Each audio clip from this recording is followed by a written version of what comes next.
بسم اللہ والصلاۃ والسلام علی رسول اللہ وبعد۔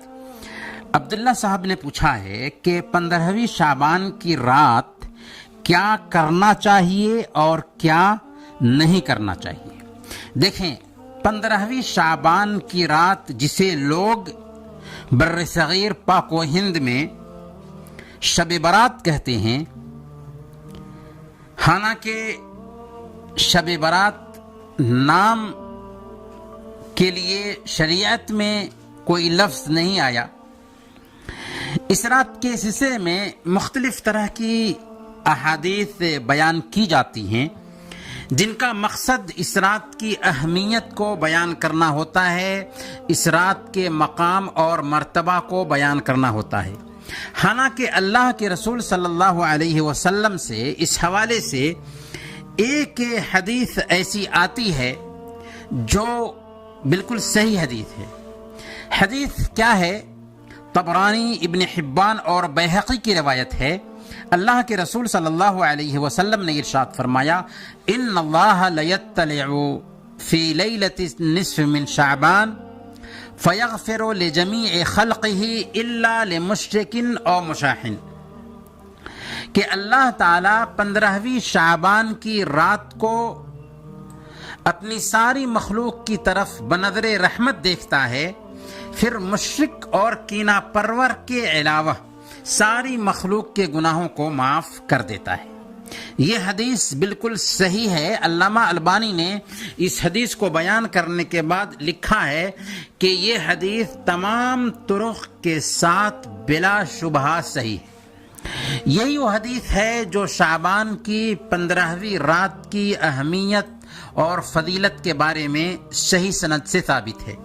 اس کے علاوہ جتنی بھی روایتیں ہیں، جتنی بھی حدیثیں ہیں، وہ سب کی سب یا تو بہت زیادہ کمزور ہیں یا بناوٹی اور من گھڑت ہیں۔ اس لیے اس رات میں کرنے والا کوئی بھی کام ثابت نہیں ہے۔ نہ تو اس کے دن میں روزے کا خصوصی اہتمام کیا جا سکتا ہے، نہ تو اس کی رات میں قیام کا خصوصی اہتمام کیا جا سکتا ہے، اور نہ ہی اس رات قبرستان کی زیارت کی جا سکتی ہے، اور نہ ہی اہتمام کے ساتھ اس رات قرآن کریم کی تلاوت کا اہتمام کیا جا سکتا ہے۔ ہاں، اس رات میں بخشش کا مستحق بننے کے لیے ضروری ہے کہ انسان اپنا عقیدہ صحیح رکھے، کیونکہ حدیث میں 2 باتوں کی وضاحت کی گئی کہ اللہ تعالیٰ اس رات میں سارے لوگوں کے گناہوں کو معاف کر دیتا سوائے مشرک اور کینہ پرور کے۔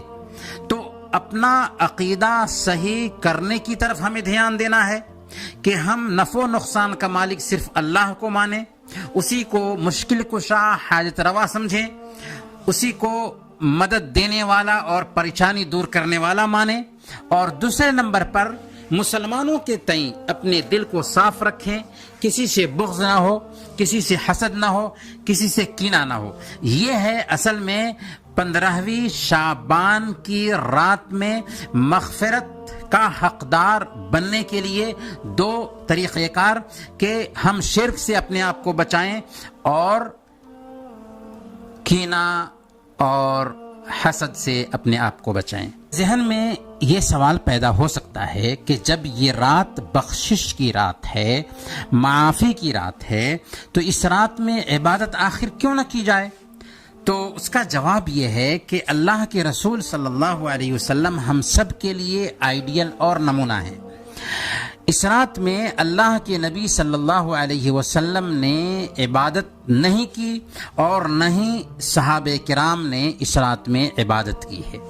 جب اللہ کے نبی صلی اللہ علیہ وسلم نے اس رات میں عبادت نہیں کی اور صحابہ کرام نے اس رات میں خصوصی عبادت کا اہتمام نہیں کیا، تو ہمیں بھی اس بات کی گنجائش نہیں نکلتی کہ اس رات میں خصوصی طور پر عبادت کریں۔ حافظ ابن رجب رحمۃ اللہ علیہ لطائف المعارف میں لکھتے ہیں کہ شعبان کی 15ویں رات کے قیام کی فضیلت میں نہ نبی صلی اللہ علیہ وسلم سے کچھ ثابت ہے اور نہ ہی صحابہ کرام سے کچھ ثابت ہے۔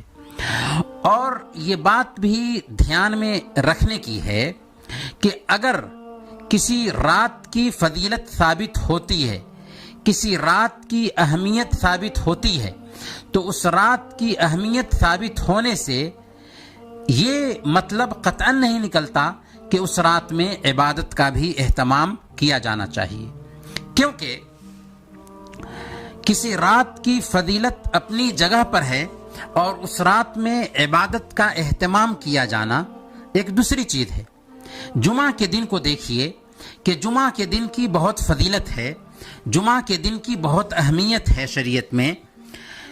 اس رات میں حق تو یہ ہے کہ عبادت کا اہتمام کیا جانا چاہیے یا اس کے دن میں روزے کا اہتمام کیا جانا چاہیے، لیکن اللہ کے نبی صلی اللہ علیہ وسلم نے صحیح مسلم کی روایت کے مطابق بیان فرمایا، لا تختصوا لیلۃ الجمعۃ بقیام من بین اللیالی ولا تخصوا یوم الجمعۃ بصیام من بین الایام الا ان یکون فی صوم یصومہ احدکم، کہ جمعہ کے دن کو خاص طور پر روزہ کے لیے خاص مت کرو اور نہ ہی اس کی رات کو قیام کے لیے خاص کرو۔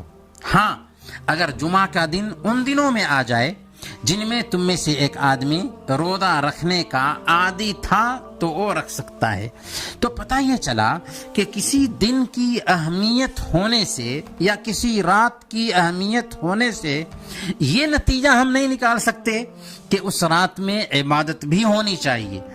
جیسا کہ جمعہ کے دن کی اہمیت ہے، اس کے باوجود بھی اللہ کے نبی صلی اللہ علیہ وسلم نے جمعہ کے دن روزہ رکھنے اور جمعہ کی رات میں خصوصی قیام کرنے سے منع کیا۔ کیوں؟ اس لیے کہ شریعت اللہ کے نبی صلی اللہ علیہ وسلم کی ہی چلے گی۔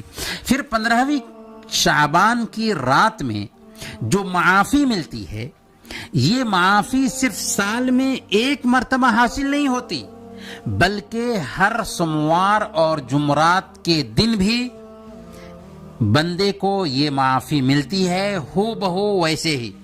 چنانچہ صحیح مسلم کی روایت ہے، اللہ کے نبی صلی اللہ علیہ وسلم نے ارشاد فرمایا، تفتح ابواب الجنہ یوم الاثنین و یوم الخمیس فیغفر لکل عبد لا يشرك بالله شيئا إلا رجلا كانت بينه وبين أخيه شحناء فيقال أنذروا هذين حتى يصطلحا، انذروا هذين حتى يصطلحا، انذروا هذين حتى يصطلحا، کہ سوموار اور جمعرات کے دن جنت کے دروازے کھول دیے جاتے ہیں اور ہر بندے کے گناہوں کو معاف کر دیا جاتا ہے جس نے شرک نہیں کیا، سوائے دو بھائیوں کے جو آپس میں جلن اور حسد رکھے ہوتے ہیں۔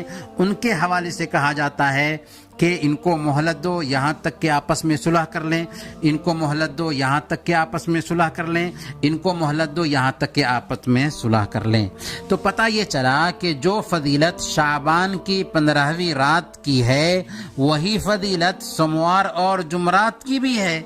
تو کیا سوموار اور جمعرات کو بھی عبادت کے لیے خاص کر لیا جائے؟